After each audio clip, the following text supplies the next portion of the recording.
Due for Bournemouth.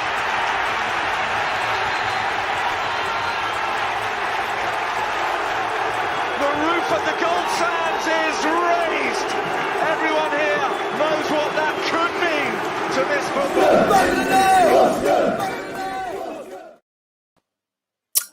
Good evening, Cherries fans. Thank you for watching the free-for-all. My name's Sam Davis. If you're new to the channel, a few things we ask before we get into tonight's match. Please give this video a thumbs up. Feel free to comment during the show, on the live chat, whether you're on Twitter, Facebook, or watching on YouTube, and also subscribe too, because we would really appreciate it.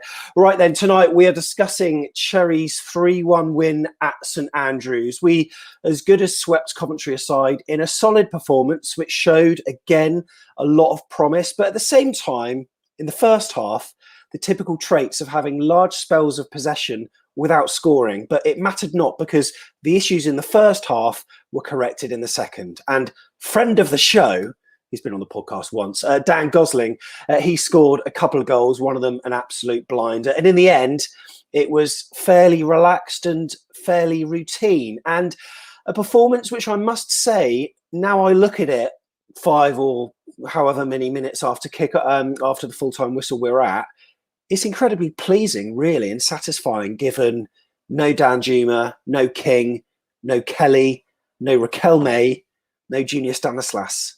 Yet we're doing that. Yes, they went down to 10 men, but as you could see before that, it didn't really affect the flow of the game. Feel free to leave your comments. We'll be putting them on screen. First person I'm going to bring in is Mr. Tiggs here today. Tony, how are you, buddy?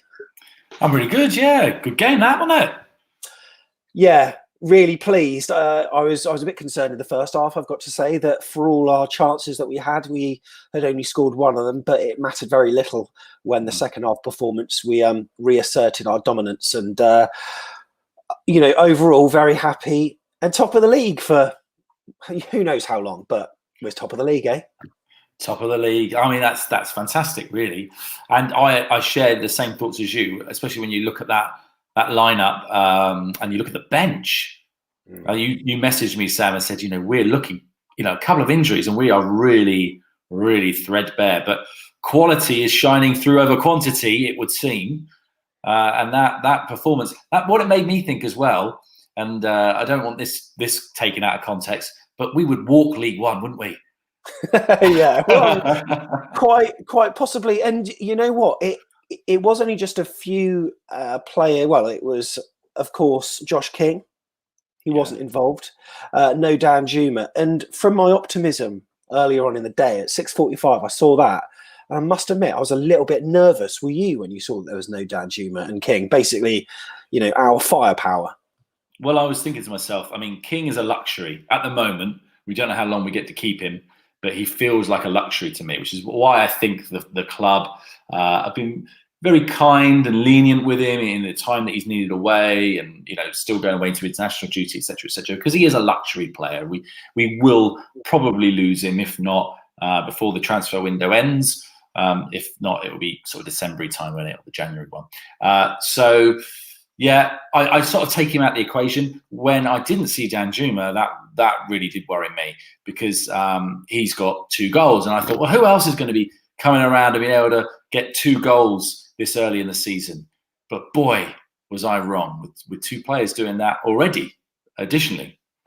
And Dan Gosling has always shown that he is probably one of our only midfielders that's capable of popping up and scoring, because you can't rely on anyone else. Lewis Cook, but yeah, to have Jefferson Lerma scoring as well, superb. And that early spell of possession from the Cherries, I thought was really good, and it resulted in us going 1-0 up after 7 minutes or so. And sometimes I find that can be a blessing, but also a curse as well, because we used to sit back on it, but we didn't. We went for another, but just our firepower up front, we had chances, didn't we? But what can you say about our first half in front of goal?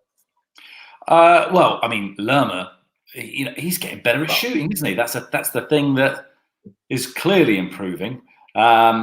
Apart from that, yeah, I mean, Solanke still stutters, doesn't he? before he lets loose. And I think that is going to be, we've talked about it loads of times, an issue. But I did love Surridge and winning the headers for the little flick-ons. I mean, that's a nice little partnership. And we were wondering whether we'd ever go 2 up front and keep 3 at the back, and it worked really well.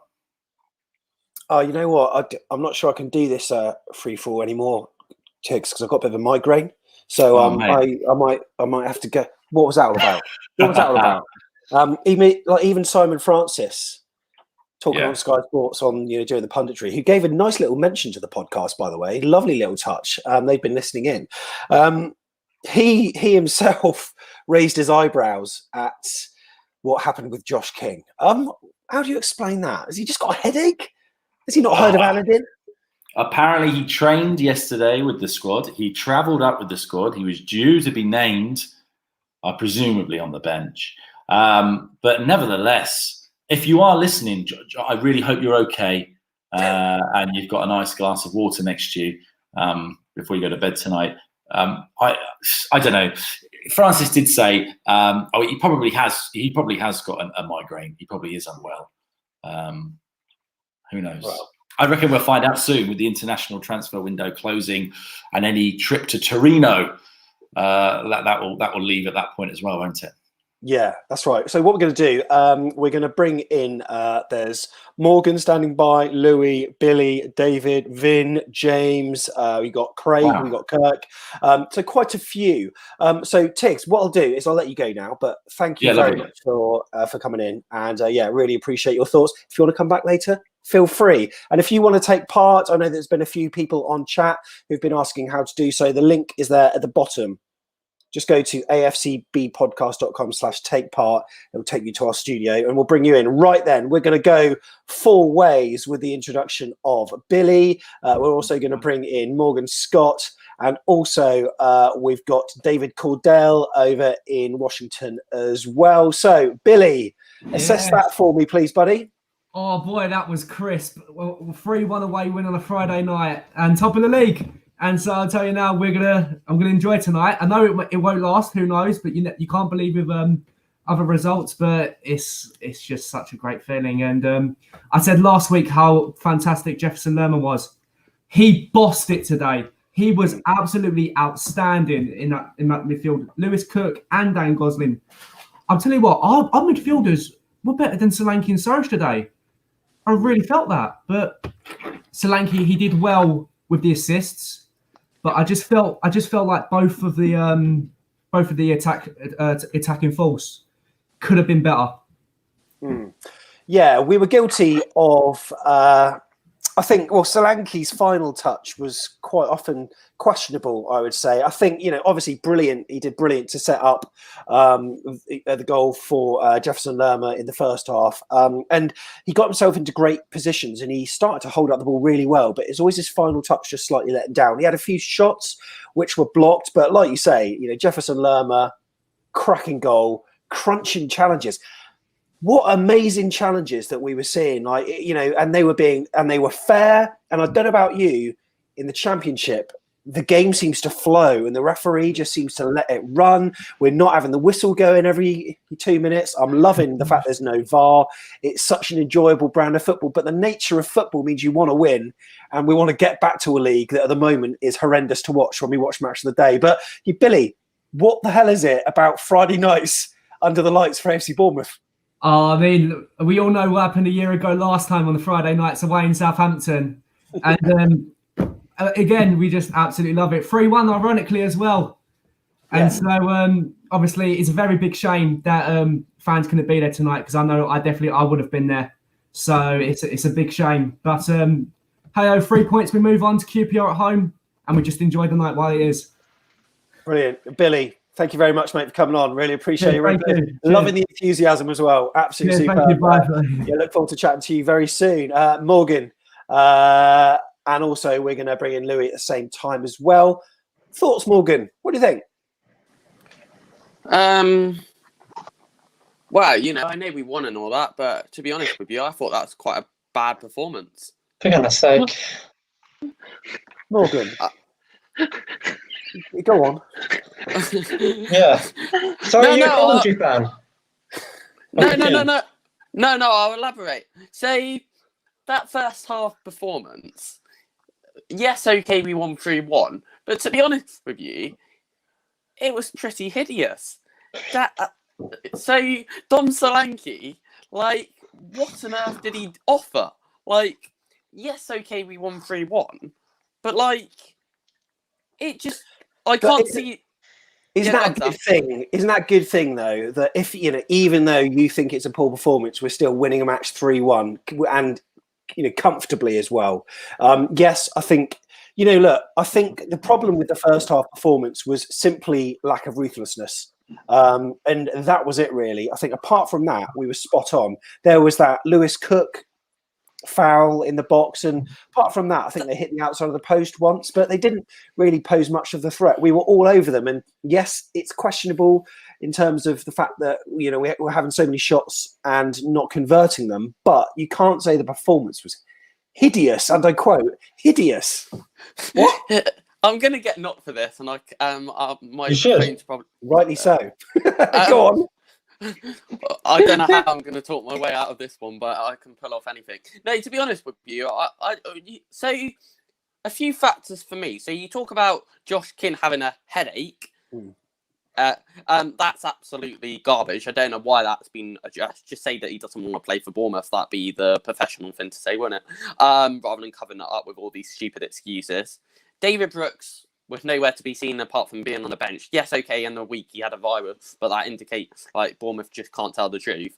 It just seems a little bit. You look at our bench as well. I'm not being rude, but you're bringing on Nandy and you're bringing on Jackson, and halfway through, and then it just gets worse. Then you bring on Phil Billing, who's just like the commentator said, "Oh, Philip Billing can control the middle of the park and slow the game down rather than bringing Brooks on and getting him maybe injured again." But like, why would you want to bring someone like Philip Billing on? He's just hopeless. Who would you bring on then? Just to be honest with you, I wouldn't have. You just bring on David Brooks because and he gets crunch. Like in a game where challenges was crunching in the second half, it all kicked off. A lot of players playing with a little bit of aggression. He gets a crunching challenge, breaks his ankle 2 minutes on the pitch. That's good for no one, is it? One, we can't sell him. Two, he can't play for us. He's protecting him, isn't he? And a player that's probably fatigued from the illness that he had last week. So you can see his thinking in maybe bringing on a midfielder that wants to slow the game down and just retain the ball a little bit more. I'm not Philip Billing's biggest fan whatsoever, but you can see why he's doing that. Well, I guess so. But Philip Billing, for me, just doesn't do it. Him and Solanke should just be nowhere near the squad, if I'm honest with you. And that sounds really harsh, but people are probably going to find my views. They're either going to agree with me tonight, or I'm going to get slaughtered on Twitter tonight. But thanks, mate. But to be honest with you, so I made a few notes like I do in games, and to be honest with you, the game tonight itself, although we won 3-1, I don't think we should. Morgan, I think you would rather have if you were there. Yeah, okay, cool. I think the game tonight, yes, okay, we won 3-1, but we should have won about 7-0. Morgan's got a migraine switch off that flashing light, getting a dark room. No, I haven't got a dark. But no, to be honest with you, I thought the performance tonight, okay, we scored a few goals, but I thought we got lucky tonight, very, very lucky, because on a different night, we could have lost that game because we were given cheap. We were given Coventry, inviting them on, leaving a lot of space in behind. People are going to disagree with me, I know, but I thought tonight's performance was pretty horrendous, if I'm honest. Okay, what we're going to do, we're going to rotate. Feel free to come back later on because I want to pick up on a few points and argue them to death. So, Morgan, I'm going to take you out for now. I'll come back in a bit. Yeah, no problem. I'm going to bring in Vin as well.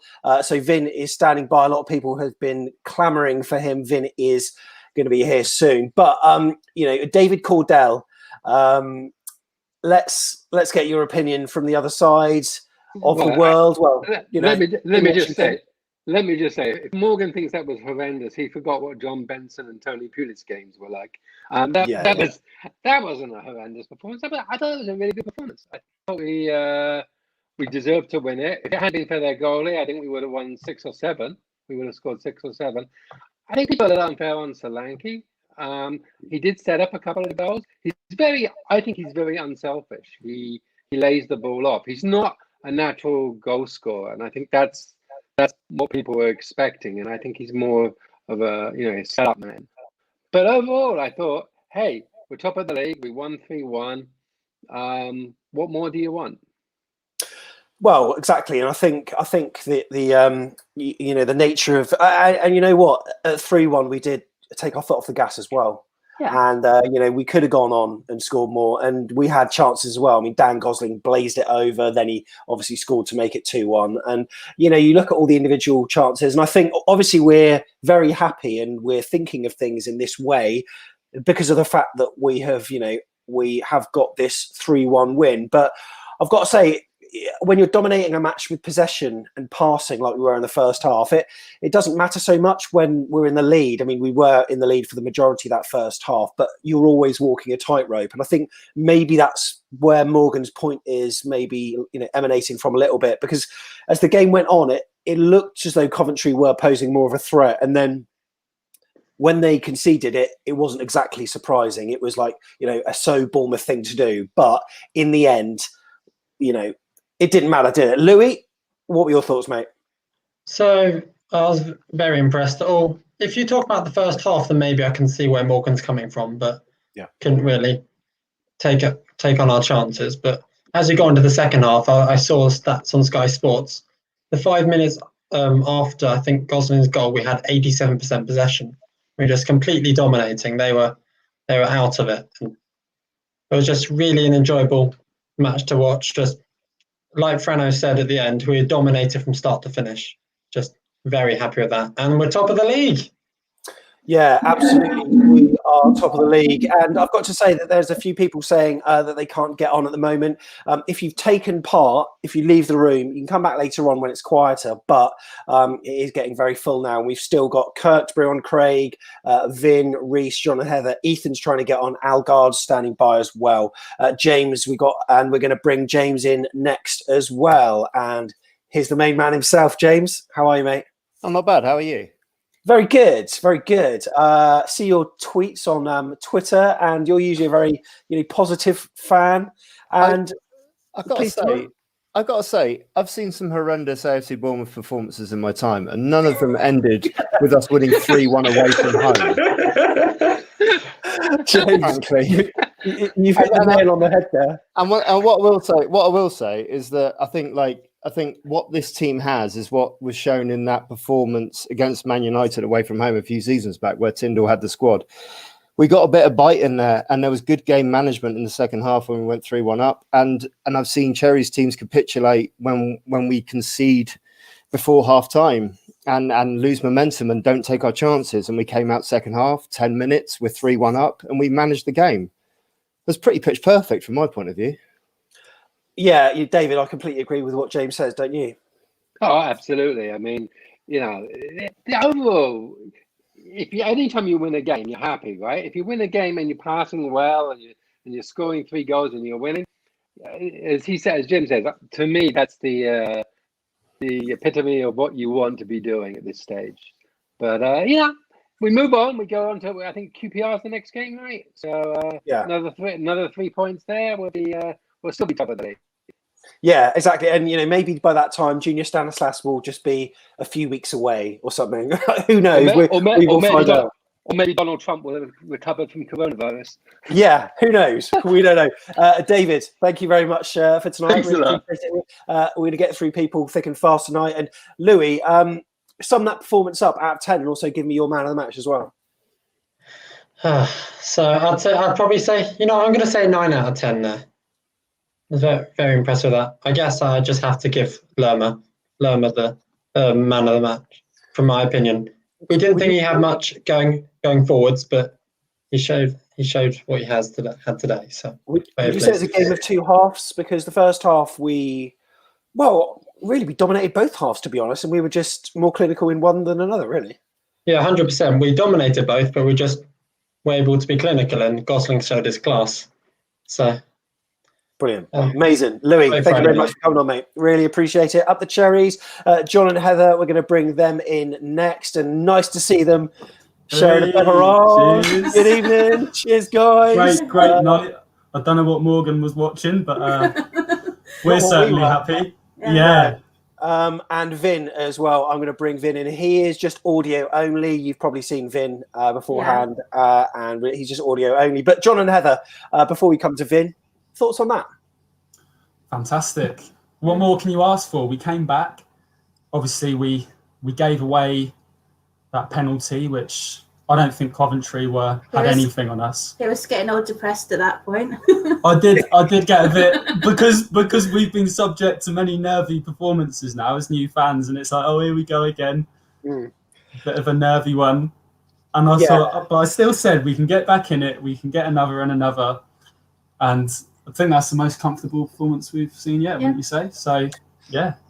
In many ways, right, that first half performance was a bit like Newcastle away, I think, last season. We took the lead with Harry Wilson scoring a really good corner, like well worked, and we dominated, should have scored more. In the end, we went off 1-0 up at the half time, but in the second half, it completely changed. And Newcastle came back into it. They equalised, and then they, ended up winning the game 2-1. But it seemed Coventry, they got their equaliser a little bit sort of early on. Obviously, that came just before half time, and usually that brings on a sort of momentum shift, and they come out blazing in the second half. But he obviously put a rocket up them in the second half, and I thought it was Dan such Gosling. a good performance. Yeah, I'll be honest, I didn't know he was capable of that. No. And the first goal, I was like, fair enough. Second one, whoa, what a peach that was. It was like, what an absolute screamer. Yeah, it was perfect. So, and it all came from, a lot of our chances came from us being really, very aggressive in the challenge. And, Rico, I think, won the ball on the left flank, and he played it forward to Dan Gosling. He then turned and ran on, and he had options to his right, I think. But he just saw it and just went for it like 30 yards out. It's quite nice to know that players like that have got that in their locker as well, isn't it? Mm-hmm. Yeah, and I think because our front men, they're not necessarily, at their best and firing. And I think that kind of showed tonight, obviously, Dan Gosling and Lerma. So I think to talk about the signing as well with Riquelme, I think that's very positive. And I do think we need to look at some strikers as well. Yeah. See who we can get. Do you say that because Dom didn't float your boat tonight, or is that for any other reason at all? Because Dom, I thought, was he was Dom all right. was good. What do you think, Heather? It was Sam Surridge. We were like, he's not really. I wanted to see Surridge come off for Anthony. I wanted him to have a shot. I mean, he scored that cracking goal against West Ham in the Betway Cup, and I thought that later on he would actually maybe. I mean, he brought on off a ball, which was brilliant. But he just went for the experience of putting Billing in midfield. But Vin, let's hear your thoughts on that, mate. 3-1. You must be a chuffed lad tonight, are you? Yes, very good indeed. Nice 3-1 win on a Friday. Top of the league. What can you ask for? I don't know what Morgan's watching. Bad.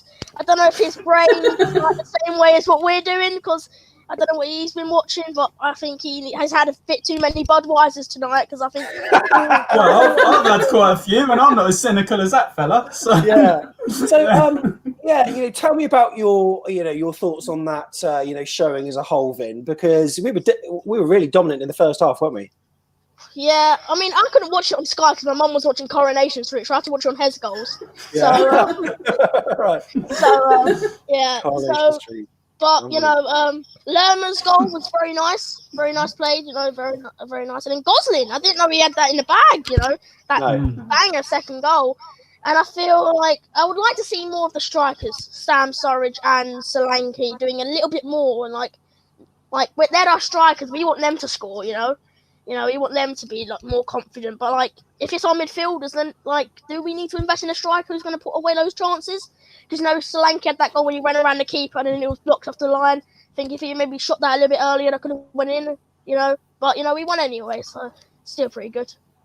Yeah, and it's almost like we did sort of calm ourselves down, didn't we? James, standout performer in that performance today? Oh, unquestionably Gosling. I think Gosling's an early contender for player of the season. I think the heart he showed at the end of last season during the fixtures towards the end during lockdown, his passion and his hard work ethic. I like Gosling a lot, and 2 goals tonight and an absolute screamer for the third. I think, he's standout for me.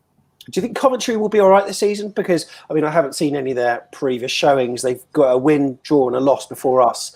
But to me, I mean, when you look at it, I suppose it was 2 teams that were, well, they were 2 divisions apart. Obviously, I think it almost showed. I think we played them at the right time of the season because they haven't really played since March, apart from the first few games of this season, obviously. And coming up from another league is very, very difficult, I think. I think it's a lot easier. I genuinely think it's a lot easier to come down this season. But I think the general feeling is that Mark Robins is the right manager for them. And I think much like we did with Eddie, I think they need to give him time. They need to give him loyalty. And I think that'll be reciprocated.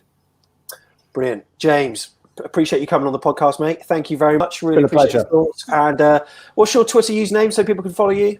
At Y2Jim Bob. You can follow me on Twitter. See you then. Y2Jim Bob. Cool. Nice one. Cheers, James. Thank you very much, mate. Hey, Sam, just wanted to say, you predicted the score, didn't you? You said 3-1. Did I know? I think I was watching, Well, I'm pretty sure you said 3-1, so nice one, I think so. Do that next time, yeah? Yeah, I mean, if I was a professional, surely I'd have a video clip lined up, right? Yeah, I'm going. I think we've got goals in us. It showed. I mean, QPR scored a couple against them. I think we'll notch a couple. I'm going for 3-1. So same margin. Yeah. But I think we can win that 3-1. And There you go. Quizzing. That's all I'm saying. Yeah. I was well pleased with that, and I think we've always got that defensive fragility in us, and we're still learning that new system. So I thought we'd always concede, but when you look at our attacking threat, albeit I would have assumed it would have been with King and probably Danjuma as well. But hey, we're happy. We're happy with the 3 points, aren't we? So King's got a supposed migraine. And Danjuma, is it a calf strain? Is it? Yeah, something like that. That's what they said. Yeah. My worry is because obviously King, there's been lots of talk about him leaving, being signed by another club. I think Danjuma is a potential one that other clubs are looking at as well. Oh, don't. I mean, I don't want to do what you did with a 3-1 here and kind of tempt fate. You better not, because he's my favourite. No, he's up there with mine as well. But I just think he's firing all cylinders. And when is the window open till? Is it the 16th, isn't it? Yeah, I'm not. Yeah, I think it is. I think you're right. One person that I know will probably know is Kirk, who I'm going to bring in now, Kirk Tovey. Is that right? 16th of October? Yeah, I believe so. I thought it was the 5th, but apparently the EFL is open to the 16th. I think Tom Heffernan confirmed that to me earlier. Oh, come on, let's keep our players. I think the 5th is for international, isn't it? Mm. Yeah. You know what? I was watching the video of Riquelme in training on AFCB TV, and I posted a message on the Vitals forum, actually, and maybe it was a sweeping statement just through watching 3.5 minutes of footage, but to me, it looked like the team spirit seemed to be the best I've ever seen it in any videos for a long, long time. And I don't know whose influence that is, but it could be Danjuma, because a lot of people are saying that his smile is infectious. Exactly. It just seems to be like infectious. And obviously, like, you've got this young lad who's coming in, very willing to learn. You've got JT, which he seems to be less of a disciplinarian and more about the fun. Obviously he has his serious side, and he has to as a manager. But I don't know, maybe he's got the right blend, whereas previously it was almost like going to school under Eddie. I don't know, but it was nice to see them smiling, and that's translating on the pitch, isn't it, John? Yeah, I feel like as a new fan. I mean, we sort of came in just as Eddie was leaving there, coming in kind of the end of lockdown, seeing the end of the Prem, and I feel like JT's more open to change.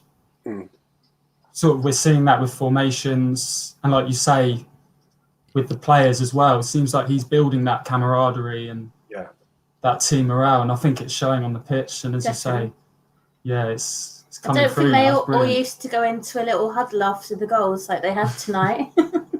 Yeah, it's Oh, really you're right, pleasing yeah. to see, and 3-1. Man of the match for you two tonight. Gosling. Yeah, I can't think of anyone else other than Gosling. You know, he had that little slip up where I must admit he took that shot, and I said, didn't I? What is he doing? That's And then miles over. Yeah. And then when he scored, I was like, oh, okay, he's kind of redeemed himself.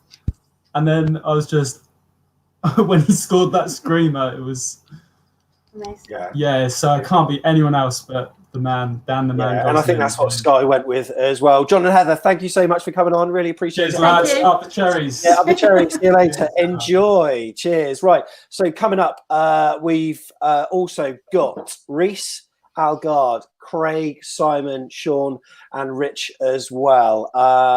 So next, I'm going to bring in Algard, and then Sean's coming in after that. So Algard over there in France. Al, how are you, buddy? I'm all right, mate. We're indoors now because it's a bit chilly. I was about to say, not out in your garden, but you tell you what, pleasing performance tonight, wasn't it? Absolutely excellent. I thought it was the best of our performances so far this season. Yeah. We dominated most of it. We Lewis Cook, that little bit of little bit nasty, but it was us. It was us, and we won it, and we won it, and we won it with a little bit of style and panache and great goals. Yeah, that's right. We did, and it's the first time I've seen that expansive football since the Betway Cup match, really, against West Ham. Because I think Blackburn and Middlesbrough, I wouldn't say they part the bus, but they seem to be very well drilled sides, whereas Coventry didn't really have that sort of discipline. It played into our hands throughout the 90 minutes, didn't it? Sam, do not compare the Betway Cup final, which was a major competition, and I understand. Huge! Yes, we've got a trophy. Look, do you know what? I'm going to do a little bit of Eurovision for you now. Go on. We haven't had the Eurovision Song Contest for a year, and this is what I'm going to say now. We're going to do it in French. Oh. Monsieur, Madame, le point pour les Anglais, 7.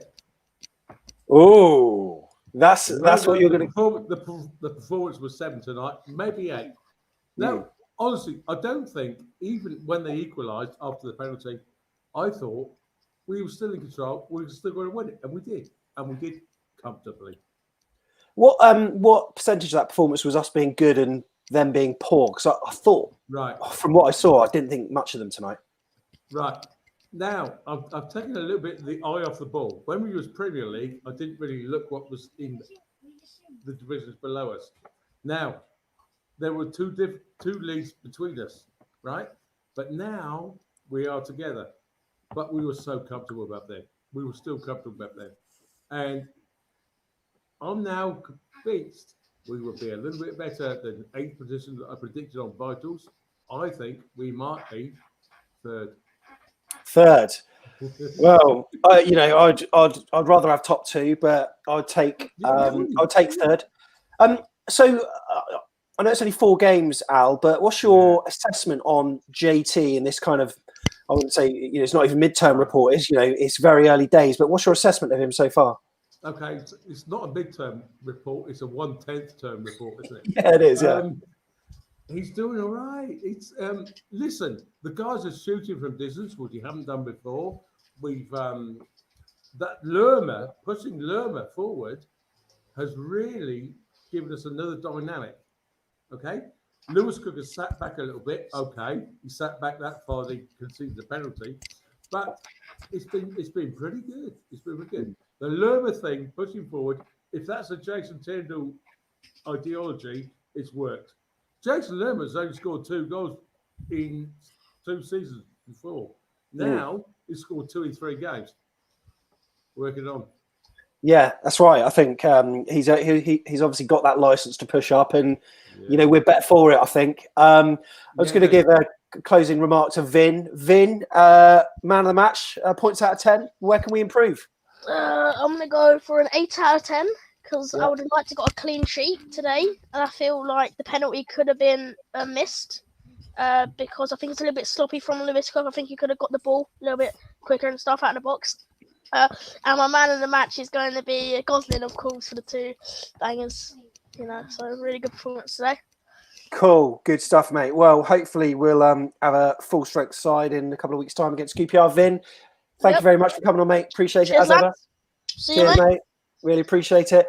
And also, Al. Sam, one thing. We've got 15 days before the next game. Who wants to go on holiday? Well, do you think we'll retain? I mean, do you think we'll lose anyone in that space of time, Al? I don't know. It's rumours, and no, I don't know. I think we will lose one more, whether it be Rico or Brooks, and I think Rico's might be the dark horse for this.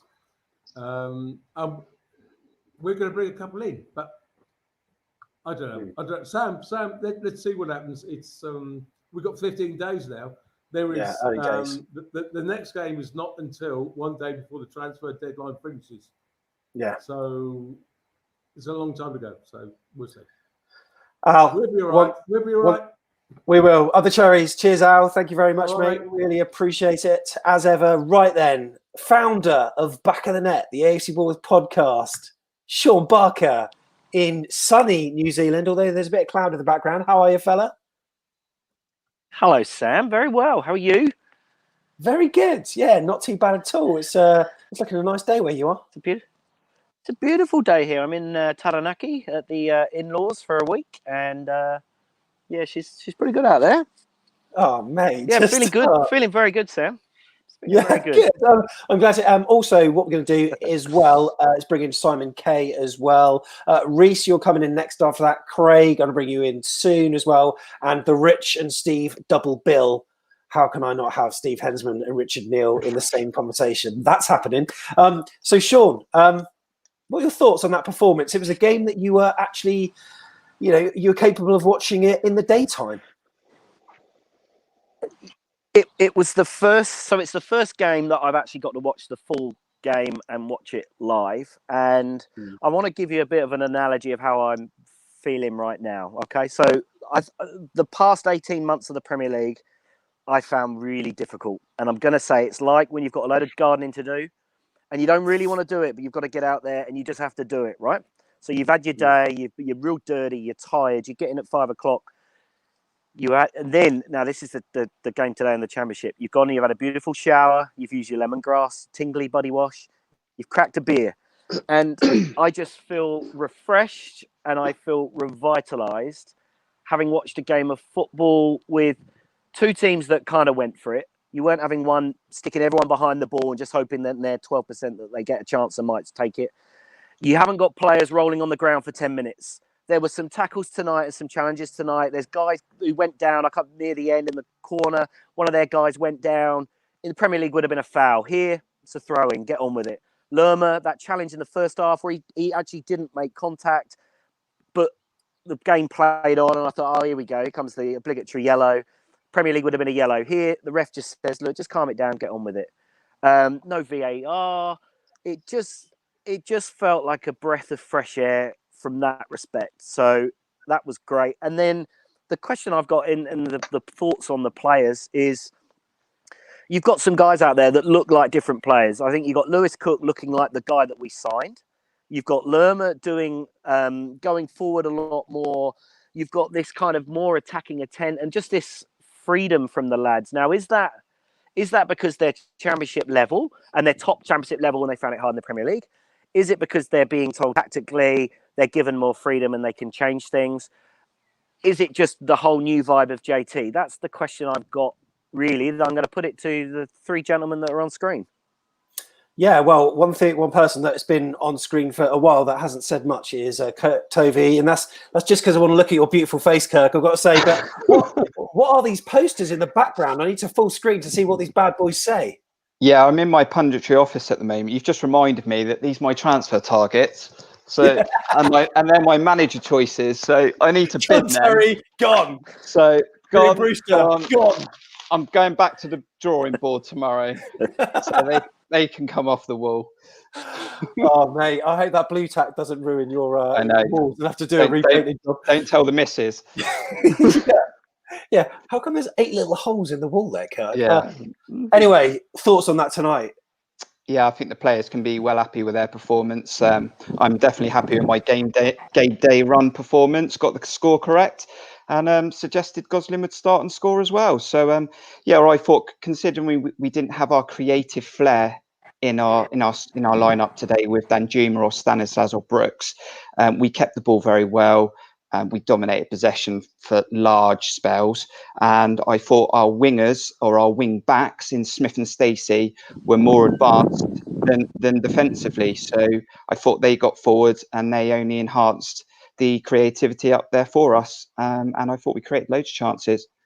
And there's with regards to Sean's question that he put to everyone, there's a comment that has been on screen before, but effectively sort of goes on to what he was saying about nice to see the players coming off the pitch smiling and looking happy, especially JT. Why is it so different now, Kirk? I think, do you know what? I don't even think it's just JT. I think, Graham Jones and Stephen Purchett seems to be just a match made in hell for the three, match made in heaven, shall I say? Match made in heaven for the three of them. And the clips I've seen on social media and stuff like that, the training sessions look fun. They look like they're enjoying themselves. Like you've said, VAR's not playing a part. We're enjoying football as fans. They look like they're enjoying football. We're winning football matches. We're not losing football matches. And it's become, like Sean says, it's become fun for everyone. So I'm definitely enjoying myself. And as I said, I don't know what Morgan was watching tonight, but I'm sure if he watches it back, he'll have a different opinion tomorrow. Yeah, you will. Now, Ethan is going to come in shortly because I'm aware that it's quite late. It's coming up to 10:30. But before we do that, we're going to bring him in just very temporarily and take him out because he wants to speak later. I've got a person here called Richard Neal, Sean Barker, who says he shared a bus with you in a previous life. Rich, meet Sean. Do you recognise each other, guys? Hello, Rich. Hello. Looking for I've got no image. Where is he? He's hiding. He is there. Can you see him now? Full screened him. No, he's just black. He's a mystery man. Well, I tell you what, you might have to watch this back, but explain the story, Rich. You can hear me all right, Sean? I can. Yeah. So, unless I've got this totally and utterly wrong, Stamster Marshall grew up? I did. Indeed. At the end of the road, on a certain road beginning with N. You went to Caulfield. Should we just go? This is your life, isn't it, Sam? You fixed me out. Yeah. No. Yeah. You probably it's obviously many years ago. I think Amanda Neal was probably in your. The screen's coming up now. I can hang on. I'm sorry. There's so much sun here. Here he is. Did we used to get on the school bus together? We did. Yeah. We were on the same bus, but yeah. There you go. I do. There you go. I can see you now. Hello. It's been a long time. Yeah. I think my sister Amanda was probably in your year. Amanda Neal.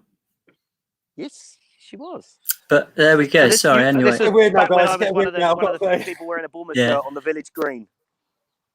Yeah, that's it. We used to do a bit of, but I'll let you get back to the show and I'll come back in a bit. Sorry. Yeah, we will do. This is like speed dating or something. Rich, yeah, cheers. Oh, and wonderful. We're going to go back to Simon Kay and Kirk shortly. But yeah, you sum that performance up then, Sean. Happy, a good start to the weekend. It just felt nice, didn't it? And it's not just the fact that we won and we were dominant. It just feels better. It feels like this is the football that we wanted to watch. And it's kind of odd, this feeling of, we want to succeed and we want to go up. And then I'm still not 100% on the whole Premier League thing. So I'm just going to enjoy the season as it is. I think there's still room up the top. I think Solanke and Surridge working hard. I couldn't help but watch that game and think if we had a real goal-scoring striker up the middle, we could have got 4 or 5. I mean, what do we have? 21 shots on goal during that. Yeah. So there's room to improve, of course. But yeah, just all in all, it just felt pleasurable again to watch the Cherries, which is, and it's not just about the winning. It's just the whole vibe. Football's back, Sam. It's back. Football's back. I love it. And it feels like football. Even though we're not there, it feels more like football than last year when we didn't have 1, the fans, but 2, VAR. So we're getting closer to what we want. Absolutely. 100%. Just be interesting to see, like you say, next couple of weeks. because we know we've got a squad depth issue, and we know it's a long, hard season. And hello, Ben. We've got there's going to be more injuries, and that's the big job, I guess, for JT is what happens recruitment-wise over the next couple of weeks. Yes, we might still see 1 or 2 out the door. How many that will be out the door out of that 11 that started tonight? Maybe not many or none at all. So it's really down to who we can bring in. And obviously, there's the big debate: is Riquelme, is he going to be great or is he going to be a turbo? Yeah, all will be revealed. Sean Barker, thank you very much. Appreciate it, mate.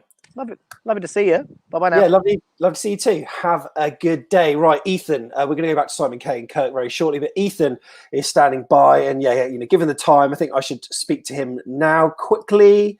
Hello, mate. How are you? I'm good, thank you. How are you? Very good, very good. Thank you for asking. Very pleased with that performance. How do you feel? It was a great result, obviously, and a great team. Were you worried when you saw that there was no Danjuma in the side tonight and no Josh King on the bench? Yeah, a bit nervous when Danjuma wasn't announced in the team or the bench, but turns out to be all right today. Now, Ethan, I can imagine you've had a headache before, like Josh King had, and you've turned up to parties or school or your friends, like even with a migraine. Do you believe he had a headache? No. From the horse's mouth, he says no. But we did all right, like even though we didn't have those players that we mentioned. Who impressed you today? Mainly Lerma because of his tackles and Smith. And I thought Dominic Solanke and Sam Sturridge played up well. Should have had a goal, but disappointed, really. They didn't get a goal. But, I mean, there's no better feeling on a Friday night than Bournemouth winning. I mean, we did it against Fulham when we won 5-1. We did it against Saints last season, 3-1, and then another 3-1. I don't think the evening could have gone better. So are you feeling more confident now about our chances this season? Because I must admit, when the season started, for me, there were so many unknown factors. No Eddie. We don't know what players we're going to get rid of. But we've started really well. How are you feeling about this season now? I'm feeling much confident now. Well, at first I said, like, JT coming in, I was a bit nervous. Like, who's he going to get rid of? And, like, who's he going to bring in? But turns out to be all right in the end. And are you excited about seeing this new player, Rodrigo Riquelme, playing? Yeah, I'm very excited for him to play because he sounds pretty decent. And I've watched a couple of videos of him. He's really good. Yeah. I'm always wary when I see highlights reels on YouTube because obviously they only show the best bits, but he does look really talented. So 3-1, next up, Queen's Park Rangers. If you were Jason Tindall, bearing in mind that we will probably have a fully fit Brooks back, we could play Josh King if he's still at the club. Would you be changing anything? Would you be dropping maybe Surridge or Solanke, or would you be going with something fairly similar? What would you do if you were JT? I'll go with the same team, but drop Solanke and put King in, or maybe play a 4-4-2 formation. Brilliant. I completely agree with that. And Paul Bellamy, Smith did play well tonight, and Ethan did allude to that earlier on, and he said that he's a player that none of us have really mentioned so far, but we certainly think he did well. Ethan, thank you very much for coming on. Appreciate it, mate, and hopefully see you after the QPR game in a couple of weeks' time, mate. Thank you. Nice one. See you later, Ethan. That is a local legend. Ethan Burney. Right then, let's fill up this chat room once again with people standing by. So it was Simon, it was Kirk, and also Craig standing by. Reese is here as well. Simon, I'll come to you because you've been patiently waiting. HMS Pistoley! HMS Pistoley! Yes, lads! HMS Pistoley. Reese is well excited. I love this. And he's so excited he's dropped the phone. Don't say we are getting promoted. Do not say we are getting promoted. If we jinx that, that's player finals, penalties will go. No, don't say that. Do not say that, otherwise we'll end up like Reading. Do not, please. I'm begging every Bournemouth fan in the chat. Please do not say Bournemouth are getting promoted. Yeah, it's just early days. It's early days. It's too early. Please. I am begging you. I'm Well, extremely happy. yeah. I have a long day of work tomorrow, and I hate. Yeah. Well, I'm not going to say anything about my job, but I'm gonna have another stressful day, and that's just made my day. So I don't have to check on my phone because I got in trouble from one of the supervisors because they had a notification of Danjuma scoring his goal whilst I was working, and I got told off. Like, oh, no. I'm AFCB's number 13, new number 13, but this is fucking amazing. This is fucking amazing. I hate the international route. Yeah. I absolutely hate it. Yeah, you know what, and that's one thing that we haven't really mentioned. I mean, in some ways, it's probably bad for momentum, but in others, it's good to get the players that we need back fit. So I think this might bode well for us, and because just give JT time to analyse. I'm gonna tell the whole training ground at Bournemouth that I want to leave the club just to get called up for England. You know. Oh wait, did Callum Wilson do that? Oh, he didn't get called up, didn't he? Oh no, poor Callum Wilson. Oh, he might as well stayed and helped us. Well, he didn't get even Harvey Barnes got an England call up. Where's Callum Wilson? Yeah, well, I'll tell you what, Reese. I mean, you know what? 3-1. It was a decent performance. Who was your player of the match? Dan Gosling. It's Gareth Southgate. That's the player you should be calling up. I'd love to see him in the England top, you know. I will pay Gareth Southgate. I'd pay him 100k just to see Dan Gosling in an England shirt. Oh my goodness, mate, you're absolutely hilarious. I've got to say, I didn't also know your name was Simon as well, but apparently it's because I asked Simon the question. Reese, thank you very much for coming on, mate. You're a legend. You come on again. You're a star. Simon. Oh, bloody hell. The exuberance of youth. How can I compete with that? I mean, God, bloody hell. I don't know how many E numbers are in the chocolate that he's been on tonight, eating tonight, but I tell you what, he's obviously very happy, as we all are, and you got a smile on your face as well. Yeah, and Sam, I've got a question for you. Have you fallen back in love with football? Yeah, I have. You know, because you know what, you know what, that performance at Borough. I found it really difficult to do the free for all. Actually, and I also read a load of comments that were all excusing that performance, and in my head, I was thinking, I thought it was really bad. But at Norwich they improved, and then tonight it was that free-flowing style of football that I've been really missing. Obviously we all want to be there, and I was actually outside the stadium on Sunday before the Norwich game. I actually saw Kirk just before the game in the afternoon, and I popped over. It was about 2:40 in the afternoon, like an hour and 20 minutes before, and it was the weirdest, most eeriest experience just walking past to see it was all the same. The stewards were there. The coach had arrived. Areas were fenced off. But just no fans, and it was spooky, like in a way. And having to go home to watch it wasn't enjoyable. But we're making the best of a bad moment. And when we're seeing performances like that, it certainly helps, doesn't it? Yeah, and I think one of the things I really enjoyed tonight. I mean, another thing you touched on in one of the audio podcast recently when you were talking about Harry Arter and trying to come up with words that described his shithousery, and it was quite enjoyable to watch some of that tonight, creeping back into the performance, because for me, to get out of the Championship, it's not about a bit of flair, it's not about the goals. There is a bit of dire need for some of that attitude and that shithousery, and I have to respect that tonight. And I really loved it. That kind of topped the performance off, as much as there were all the other great things about it. I'd also like to give a shout out actually to Chris Meppen, because I thought he had a really good game tonight. He put a really good shift in, and he's one of those players that doesn't often get a mention. But I think he played really well. So yeah, happy days. Happy days. And who else stood out for you today? Well, I think Dom gets a lot of bad press, but I think there's other elements of his game that are really quality. He gets stuck in, he holds the ball up, he does things that I like to see. Yes, he does, lose control of the ball sometimes and things like that. But we've got to realise he is pretty much still quite young. He hasn't played a lot of consistent, regular football.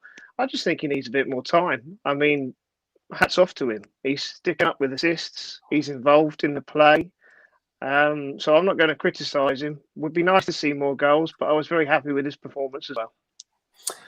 St Andrews is always a venue, Simon, that we've had a lot of enjoyment at. I don't know what it is about that pitch, but I can't remember the last time we lost there. I'm sure someone on chat will be able to remind me, but it seems like a long time ago. But it seems to be a happy hunting ground, doesn't it? It does. I mean, I remember the 8-0. Could have been 12 or 13. Maybe it's just something about the vibe of the place. Certain grounds away from home just have a bit of an aura that you just feel comfortable in. Just like a hand in a glove. And I think that's one of those places. Do you know what? I've had to watch that a couple of times over again, that 8-0. It's just one of those, isn't it? It's one of the amazing results. Absolutely.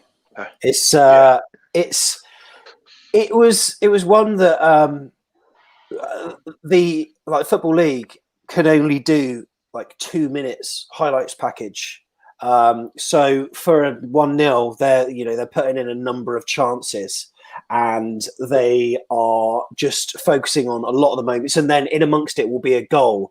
But there was almost not enough time to go over, some of the key chances that we had, whereby, we could have won 9 or 10-0. And I forget there was even a sending off in that match as well, I think, after 1-0 or 2-0. But I mean, what a ground it was to be at for the 8-0. But Craig, tonight, 3-1. Happy days.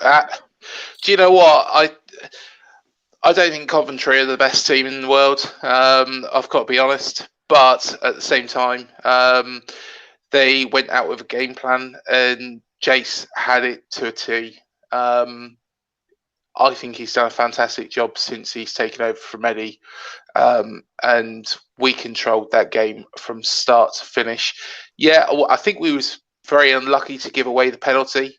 I think from their attacking perspective, I think it was a clever move. The forward just stopped still and let Lewis Cook to make the challenge. Knew what was going to come up, but I think it was an all-round fantastic performance. I don't know what game Morgan was watching. I think he might have been watching one of those FIFA games. Well, I can tell you that when I'm doing this, obviously I can see people on screen, and I can see the thumbnails of the people ready to take part. And when you said that, he had a wry smile on his face, and I will give him the come back at the end to discuss it. Tom Jordan's also here as well, and also Dane Simpkins as well, though it says device is not connected, Dane, so you may need to refresh and allow your camera and your mic, and then we should be able to get you on. Just very quickly, Sam, as well. Yeah. Eze. I just had to complete the collection, Kirk. Well, you know what? Who needs players like him when you've got people like Dan Gosling scoring wonder goals from ridiculous range like that? What was that, 30 yards out? Oh, yeah. Fantastic. Can we come back to the Dom Solanke thing while Simon picked up on it? I think we're not far away now. We've planted enough seeds suggesting he's not a natural goal scorer for quite a few weeks, and I think we're not far away from confirming that. Again, when you look at the chance that he has when he goes around the keeper, I encourage anyone to look at the slow replay. He doesn't get his head up once to have a look at the goal. If he does that, and for me, a top natural goal scorer does get his head up, you actually looks to dink that over the defender. But he doesn't get his head up once. He's looking at the ball the whole time. So he's looking to put it in the net, but doesn't know the defender's covering behind the goalkeeper. So, again, don't get me wrong. Dom Solanke, I thought, was brilliant in the first half. I thought Surridge was a busybody, which helped Solanke. So when he picked up the ball, he had space to work with. He is definitely an asset to this team. He is going to get more assists, and I think he's going to score goals. But as I said, again, just that highlight of going around the keeper just highlighted for me that he's not a natural goal scorer. I think he will score 10 goals, but not 15 or 20. What's, Do you know what? Actually, a good point. With regards to Solanke, there, he could have been selfish. He could have, a lot of strikers would have turned round and tried to put that in the back of the net. Solanke saw Lerma in a better position, passed it straight to him, and fired it away. I think Surridge will come good. I still think it would be nice to get a player of that Jan Kermorgant mould. Jan Kermorgant, Brett Pittman mould from the season we went up. However, personally, I think Surridge will come good. I think we just need one more striker who can put the ball in the back of the net on a regular basis. But I don't think Solanke's it, but he's an intelligent player. He showed that today. And I think he had quite a good game. Yeah, I don't know what you guys think. I might be a bit. Some people say I'm a bit naive. I'm sure Kirk, you might, but I just think he's a confidence player, and you get a lot of confidence players, and he's been a great striker before. And I think once he gets one or two, his head will be up more. He'll look at those situations and he'll observe the goal a bit more because he'll feel he's got a bit more time. So I'm prepared to give him a bit more time to demonstrate that he's a good striker because I think he is. And 4 or 5 more games, I think. Again, I might be wrong, but I believe in him. I always have done. I've always believed him as a number 9. You know what? It's his best position. If he starts lifting his head up and actually, if he does become a 10, 15, 20 goal a season striker, plus the assists, he'll be Premier. Plus his assists, he'll be taken on by a lot of Premier League clubs because he's got the assists. He's an intelligent player. He knew where Lerma was. And, he was unselfish in that aspect. Whereas some strikers, say, for example, Callum Wilson might turn on that for that Lerma, I'm having a go at this. And, I think he's unselfish.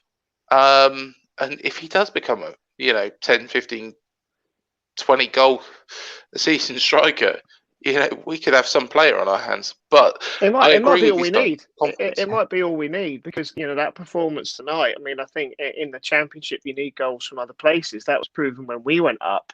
We didn't just rely on Callum Wilson. We had Kermorgant, we had Richie, we had various different players all pitching in. Harry Arter scored his few goals.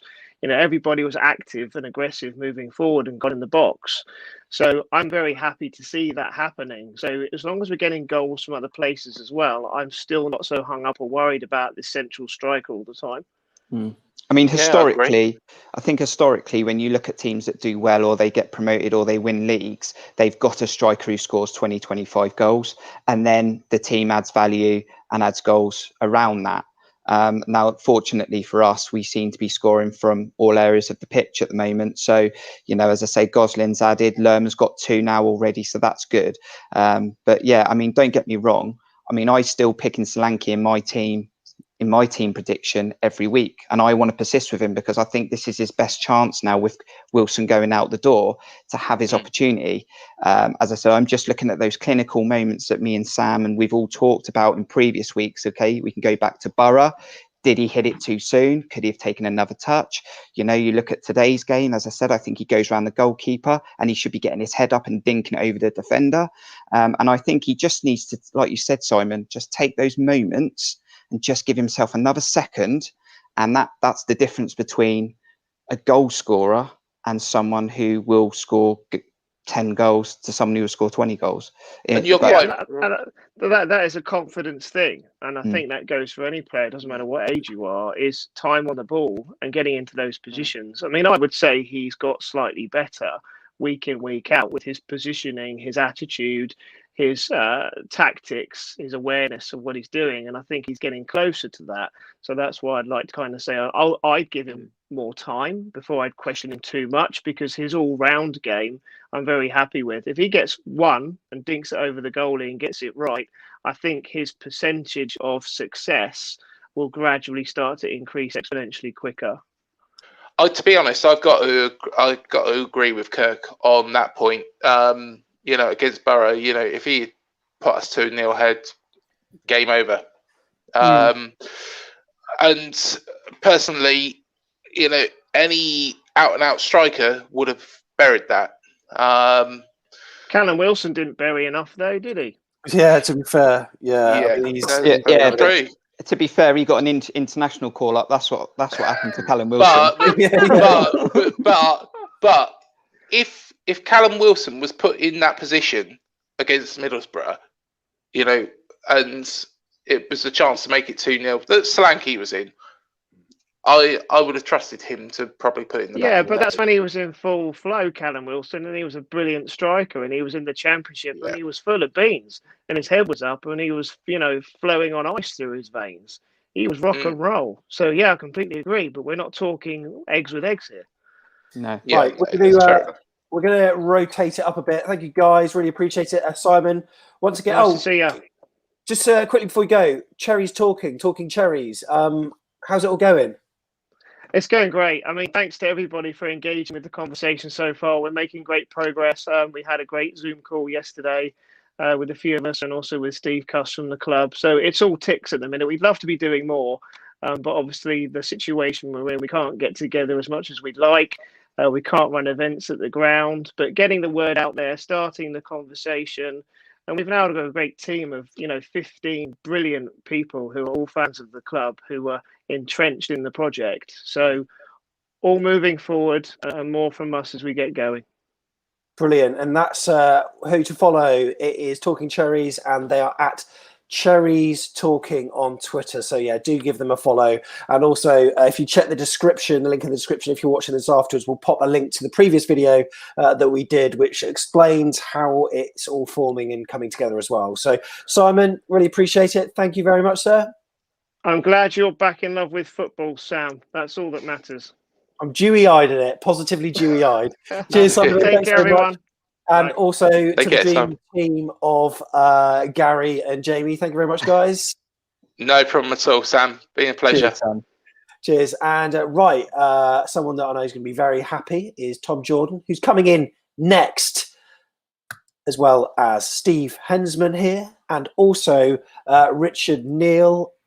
Firstly, Richard, sorry for that brief Cilla Black moment with Sean Barker earlier. I don't know what came over me. I just thought I could do a quick recap and get you together. But anyway, I was beginning to think that I'd got the wrong person, because it even looked like him, and I just think this could be really embarrassing in a minute. But it was him. It was him. Anyway, what do you think of that? Enough about that. I was really happy with that performance. As you said, it's hard not to fall back in love with it. Enough about Morgan, because everyone's spoken about him. But I mean, the game was amazing. I think pretty much every player on the pitch had a good game. Again, Surge and Solanke, I mean, they're getting there. I think Solanke did, good with the assist. Obviously, that was a great weighted pass. Midfield, pretty good today, or very good, should I say. Wing backs both played blinder, in my opinion. Just really happy with the game, and really happy with the fact that they've all found their passion back for the game as well, I think. Yeah, and it seems to be all smiles on the training ground, and it was all smiles on the pitch, Steve, in a very convincing 3-1 win, whereby I wouldn't say we even made hard work of it in the first half. We just weren't clinical, but then in the second half we were. I thought, can you hear me all right? Yep. Yeah, okay. Just testing out a new laptop tonight. No, wanky. That first half, I thought we coasted a bit. Actually, I thought we were. It was the game went as I expected it to. I didn't think they were going to cause us much of a problem, and I thought we were going to cruise it, and we that turned out to be what happened. They looked like a team that come up from Divi 1, and we looked like a team that came down from the Premier League. And I thought we dominated the game. And in that first half, I thought we were coasting a little bit. And I think whatever happened at half time, I mean, Lewis Cook, I know people said he had a good game, but I thought he was a little bit sloppy at times in that first half, and I thought in the second half he came out great guns. He was bossing it, and but generally the lads all did, all had a good game. Sorry, there's a really good boxing match going on now. Yeah, I was about to say, and it's, you know what, I'm going to bring up that point about Lewis Cook with Tom, because Solanke on Twitter, if you look during the first half, getting a load of pelters, and Lewis Cook seemed to be getting away scot-free in terms of criticism. But for you, you know, one did all right and the other didn't do so well. Is that right? I mean, I just felt at half time that everyone was going into the front two. And I thought, you know, and I understand it in terms of we should have been more than one goal up when the penalty happened. But the fact of the matter is, if Lewis Cook doesn't make that mindless tackle, we're leading at half time and no one's really talking about that. So in general, I thought Lewis done okay. I think it's the role he's been given. I think you've got to expect him to make a few loose passes, because he's being asked to pick the ball up from deep constantly and try and kind of start moves from the back and be brave. And I think, unfortunately, with that, you are going to make and it's going to be highlighted a bit more, that he's going to lose the ball in probably key areas. But I think he's the right man to do it. I think he's the midfield player that's the best one to have the ball at his feet and try and start moves. And I think it's certainly benefited Gos and Lerma being a bit higher up today, doing that press, you know. And I thought, as a whole, the three were really good. I think the whole team were superb today. I mean, I haven't seen what Morgan has said. I know people have alluded to it here, but I mean, I just thought it was, at times, I thought it was so good to watch us playing with confidence and free firm football. And we're not going to be perfect with every move, but I thought, you know, like Richard said, I thought the wing backs were superb. I thought the back three were good, the midfield three were good, and the front two, as much as they didn't give us goals tonight, they were a constant nuisance. And just talking about Solanke, who's obviously being spoke about a lot, we wouldn't have scored 3 against Blackburn and 3 against Coventry if it wasn't for Dom Solanke. The work he's doing and the intelligence he's doing, and the assists in both games as well. I agree that you want your striker to give you goals. That's a fact. But he's 23 years of age, and I wouldn't want him to drop out the side. I think you persist with him. He's offering a lot to the team in spite of not the goals at the moment. And I think they'll come, personally. I think the way he's playing for the team is enough at the moment, and it's still getting us the results. And I think the goals will come for him. Do you think the overall flow of the game seemed to be really nice, and it was a very watchable game? I mean, obviously, I'm not a neutral, so I'm always looking at Bournemouth, but I can imagine, the ref seemed to let a lot go, play the advantage fairly well. This, incidentally, Tom, I don't know if you saw Chris Temple's tweet, was the same ref that did that whole mic'd up feature in the Aussie Football League, was it? Yeah. In the A-League, and he was very clear, spoke to his players, joked around, but very authoritative as well. And I thought he had a really good game. And there was that flashpoint that it didn't change the game by that point in time, but it pretty much confirmed the result on 65 minutes or so when their guy got sent off was it Hamer? And what did you make of that incident? Yeah, well, I mean, I didn't see afterwards. I saw the Frano and that in the studio talking about it and just talking about the slap he kind of gave to Cookie. But I've looked at it a few times. He spat at him. I mean, I don't know if anyone's mentioned it tonight. No. There's quite clear. You find it on the hashtag as he's kind of obviously Cookie's come over and given him a push. As he's fallen back and gave him a little slap, he's then gobbed at him, and the ref is looking straight at him. So I feel like people are talking about a slap, but I reckon that was what done it for him, to be honest. But yeah, I agree. I thought there was some nasty not nasty tackles, but it was quite heated at times tonight, I thought. But I thought the ref dealt with it really well. Yeah. And it's, crunching challenges as well. Like Lewis Cook good tackles, but hard tackles at times. Good. Yeah. And it was almost like watching football like 30 years ago or something. It was. I wouldn't know, Sam. Yeah. All right, mate. Cheers. Yeah, it's only you and Steve who would.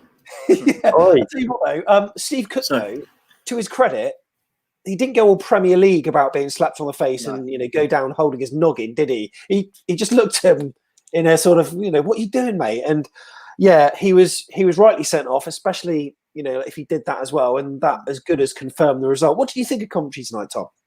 I thought they were okay. I think they were probably a little bit naive in the sense that they seem like they're a team that want to try and play, and I felt like they were a bit too open and made it quite easy for us to create all them chances. And like we've mentioned, probably should have been more than one ahead when they got back into the game.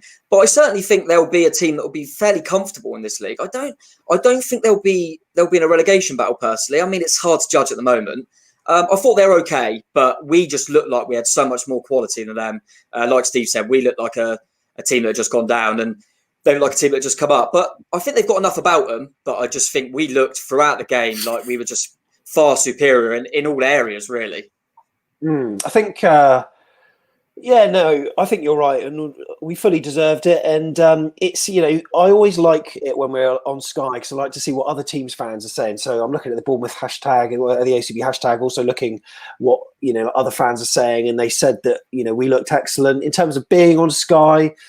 Really enjoyed that. Although I've got to say the stadium noise was like really weird. In the Premier League, you have the fans' chants for each team, and it's very authentic. Where this sort of noise that we had during the game tonight, it was like the sort of lull of noise you hear after the support band has been off at a Snow Patrol gig or something. It's a really weird, or probably key for Richard.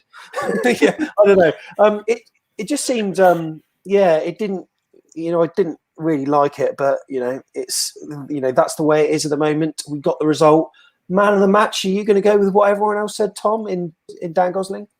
It's kind of got to be because he got the brace and he played really well. I think the fact that he got a brace probably means he earns it. But I think you can make a case for both wing backs. I thought were brilliant. Jeff Lerma was brilliant.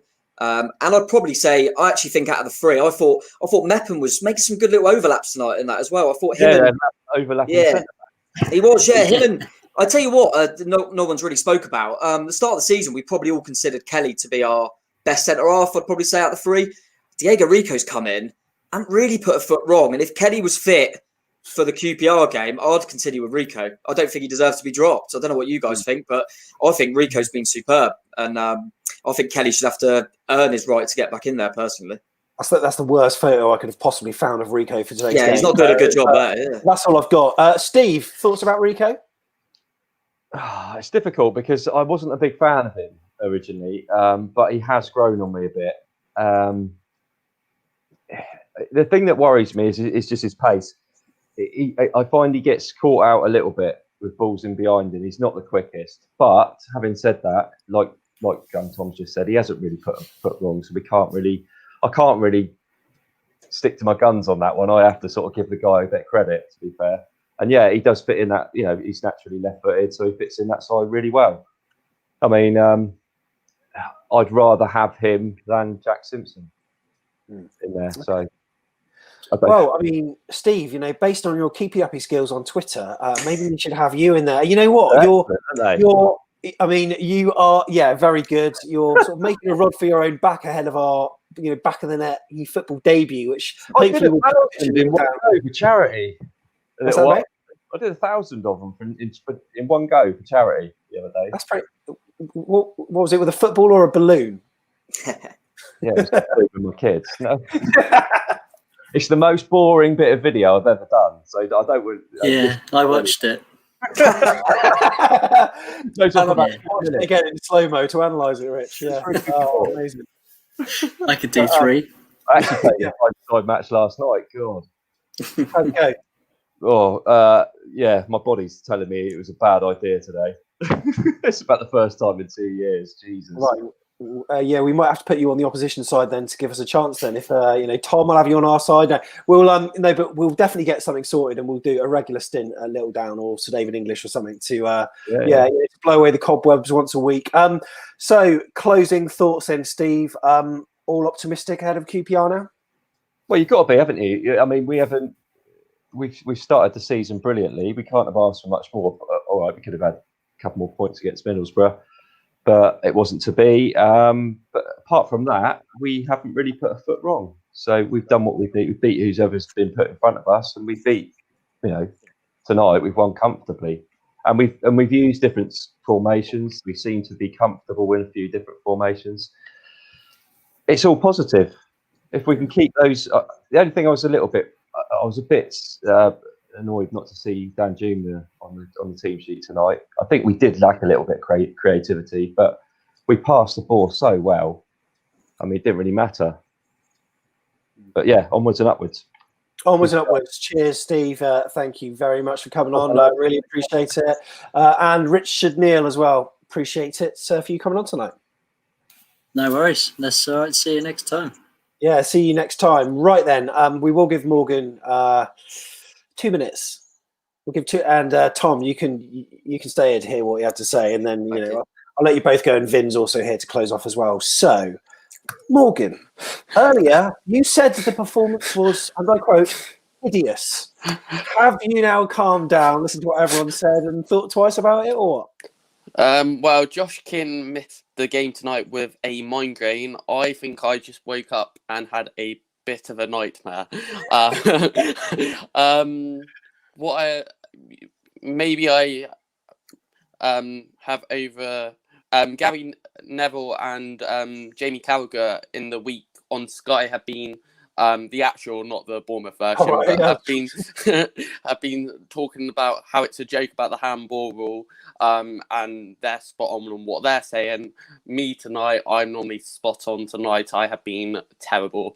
My analysis of that game, I think I might need to stay up till about 3 o'clock and watch it back quite slowly.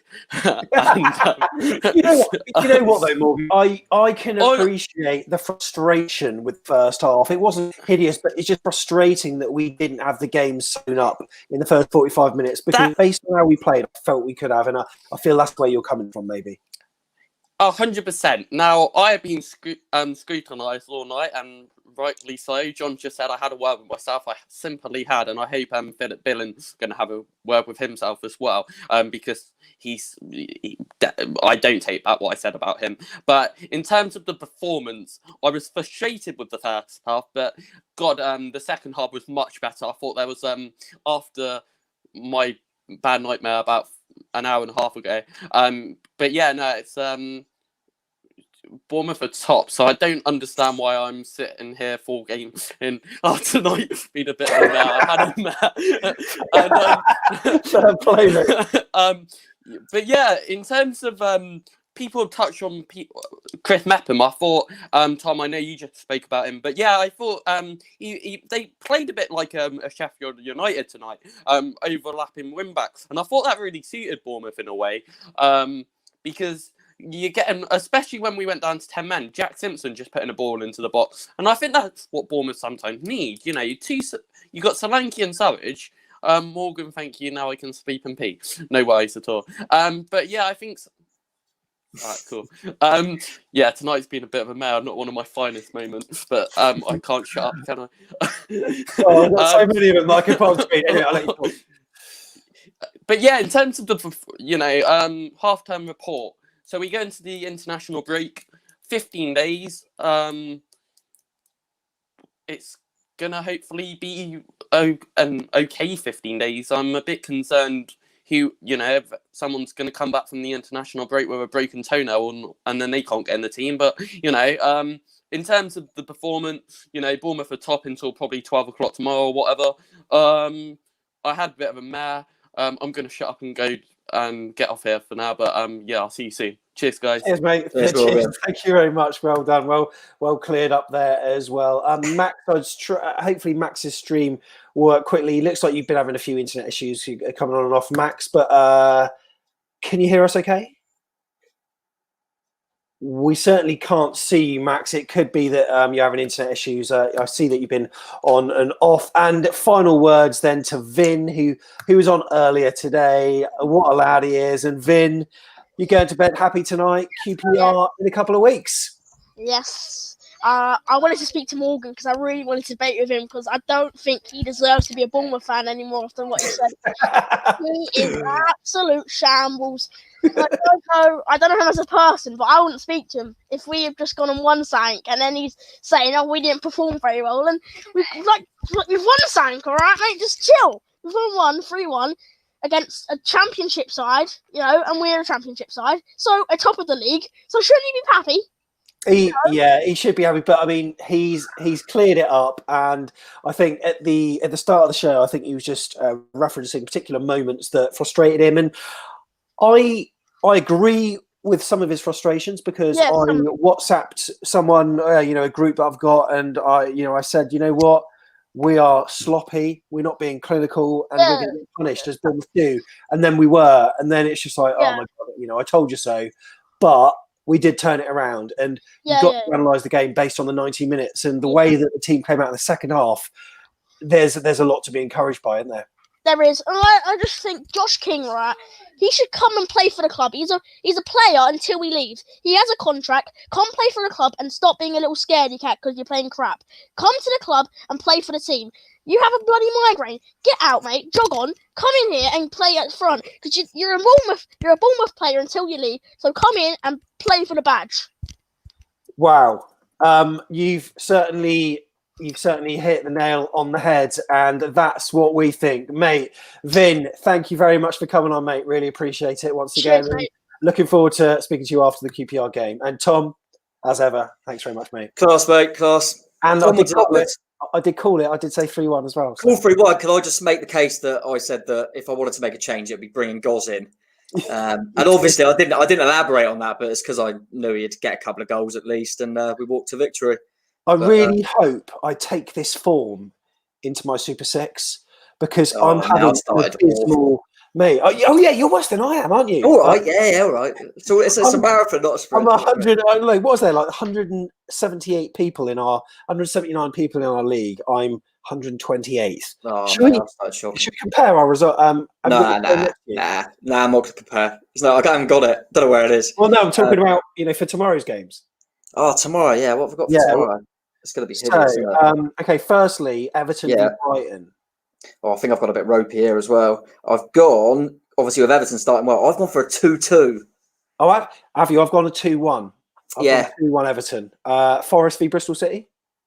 I mean, I looked at the league table and thought, what have I done here? But I can't change. You know when you do it straight away and then you can't change it? I've gone for Forest 1-0, and then I realised Bristol City have won every game. But yeah, grab them 1-0. Well, I went for 3-1. I don't know what I was thinking about. Like I was thinking Harry Arter, Graben, and I just thought Bristol City, are they going to be at the top of the table forever this season? I don't know. They'll have an off day. Yeah. Maybe this is it. Forest have started poorly. I went for 3-1. Brentford v Preston North End. I went for 2-1 Brentford. I went 1-0. So along the same lines. Borough v Barnsley. 1-0 Borough. I went 2-0, and then Sheffield Wednesday versus QPR. 1-1. 1-1. So they're going to be glued to the bottom. Well, I mean, they're a long way off, aren't they? 2-1 I went on that. And then Blackburn v Cardiff. This is an interesting one. Yeah, I've gone for 3-1 Blackburn just because they seem to be scoring a lot at the moment, don't they? Yeah, I went 3-2 on that. So we'll see. If you do Super 6 and you're not part of our league, then do make sure you join. I don't get any more in. I'll fall down the table even more. Yeah, actually, don't bother. Yeah, don't bother. I don't want to be less than 128th. Mate, appreciate you coming on, mate. Thank you very much. Yeah, thanks, mate. Yeah, appreciate it. And yeah, I think, like I say, look, I didn't get my hatchet all. I'll watch it back. But I think in general, it's good to be positive, isn't it? We had such a tough one last season, especially after lockdown. And, just quickly, I just want to say that it would have been easy for JT to come in with the players we've still got and just play like we were, and we should still have enough. But he's come in, he's done a new system. There's so many little changes, obviously Rico playing as a centre-half and the wing-backs are different. And the way he's come in and put his own stamp on it, when he could have just kind of been a cardboard copy to Eddie, I think he deserves credit for that. And it's good to see all the fans, even Morgan at the end, everyone positive and looking forward. So, yeah, bring it on. Love it, mate. Thank you very much. That's Cheers, mate. Thank you very much. And Max, we tried to bring you in as well. However, it seems like wherever you are in your house, the Wi-Fi is not amazing. So if you go to the strongest possible room, and then we would have been able to get you on. But we're wrapping up now. It's been 90 minutes. 90 minutes, I think, is enough. Thank you very much for everyone that's taken part tonight. If you want to download the podcast where I'll be speaking to Jeff Hayward about that performance, then it's going to be on YouTube on Monday morning. But then again, you can download it via your podcast app. And if there's how many people? 80, there's over 100 now watching live across the different platforms. It'd be amazing if you could do us a favour. If you've got the podcast, I would just search for Back of the Net Bournemouth and do us a review. That would really help because we're really struggling for reviews at the moment, and it really helps with the algorithm. So all you do is search Back of the Net. That's the icon, and then leave a review for us. That would really help. But if you can't do that, then you're no friend of mine. No, thank you very much for coming on, everyone, and anyone who's in live chat. Hope you enjoy your weekend, and looking forward to having a happy weekend. All the best.